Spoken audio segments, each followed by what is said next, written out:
That night land was sighted after sundown, and the schooner hove to. Montgomery intimated that was his destination. It was too far to see any details. It seemed to me then simply a low-lying patch of dim blue in the uncertain blue-gray sea. An almost vertical streak of smoke went up from it into the sky.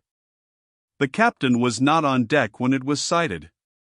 After he had vented his wrath on me, he had staggered below, and I understand he went to sleep on the floor of his own cabin. The mate practically assumed the command. He was the gaunt, taciturn individual we had seen at the wheel. Apparently he was in an evil temper with Montgomery. He took not the slightest notice of either of us. We dined with him in a sulky silence, after a few ineffectual efforts on my part to talk. It struck me too that the men regarded my companion and his animals in a singularly unfriendly manner. I found Montgomery very reticent about his purpose with these creatures, and about his destination, and though I was sensible of a growing curiosity as to both, I did not press him. We remained talking on the quarter-deck until the sky was thick with stars. Except for an occasional sound in the yellow-lit forecastle and a movement of the animals now and then, the night was very still. The puma lay crouched together, watching us with shining eyes, a black heap in the corner of its cage. Montgomery produced some cigars. He talked to me of London in a tone of half-painful reminiscence, asking all kinds of questions about changes that had taken place. He spoke like a man who had loved his life there, and had been suddenly and irrevocably cut off from it. I gossiped as well as I could of this and that. All the time the strangeness of him was shaping itself in my mind, and as I talked I peered at his odd, pallid face in the dim light of the binnacle lantern behind me. Then I looked out at the darkling sea, where in the dimness his little island was hidden. This man, it seemed to me, had come out of immensity merely to save my life. Tomorrow he would drop over the side, and vanish again out of my existence. Even had it been under commonplace circumstances, it would have made me a trifle thoughtful, but in the first place was the singularity of an educated man living on this unknown little island, and coupled with that the extraordinary nature of his luggage.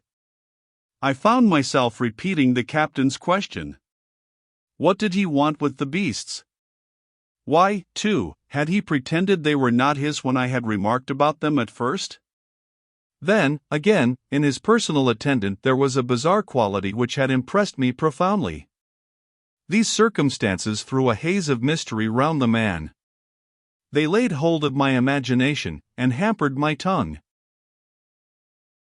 Towards midnight our talk of London died away, and we stood side by side leaning over the bulwarks and staring dreamily over the silent, starlit sea, each pursuing his own thoughts.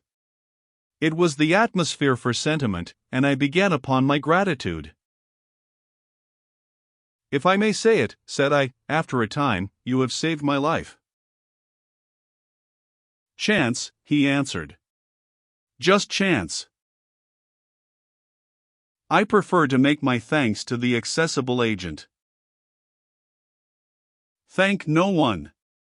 You had the need, and I had the knowledge, and I injected and fed you much as I might have collected a specimen.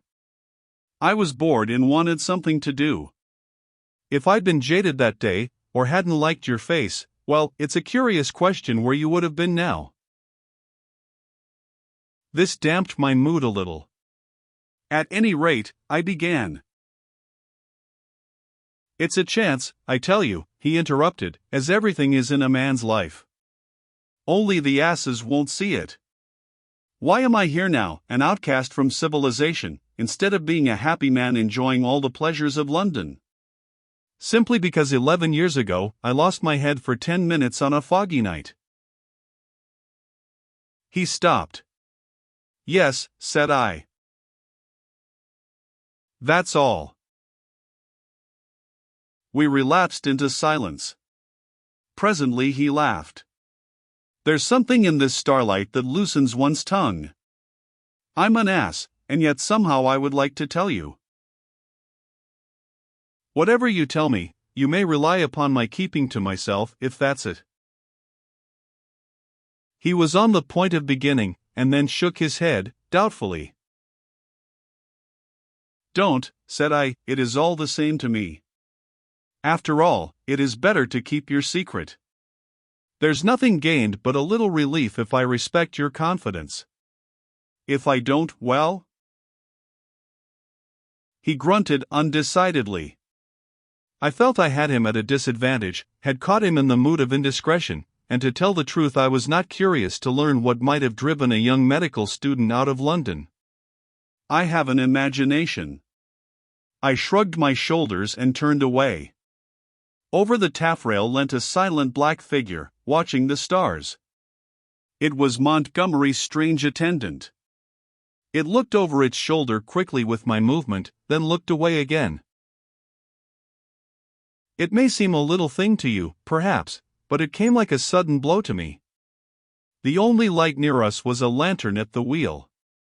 The creature's face was turned for one brief instant out of the dimness of the stern towards this illumination, and I saw that the eyes that glanced at me shone with a pale green light.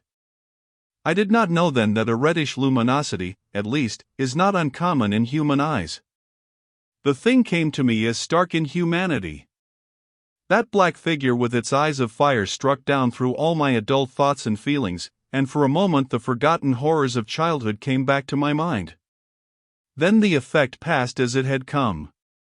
An uncouth black figure of a man, a figure of no particular import, hung over the taffrail against the starlight, and I found Montgomery was speaking to me. "I'm thinking of turning in, then," said he, "if you've had enough of this." I answered him incongruously. We went below, and he wished me good night at the door of my cabin. That night I had some very unpleasant dreams. The waning moon rose late. Its light struck a ghostly white beam across my cabin, and made an ominous shape on the planking by my bunk. Then the staghounds woke, and began howling and baying, so that I dreamt fitfully, and scarcely slept until the approach of dawn.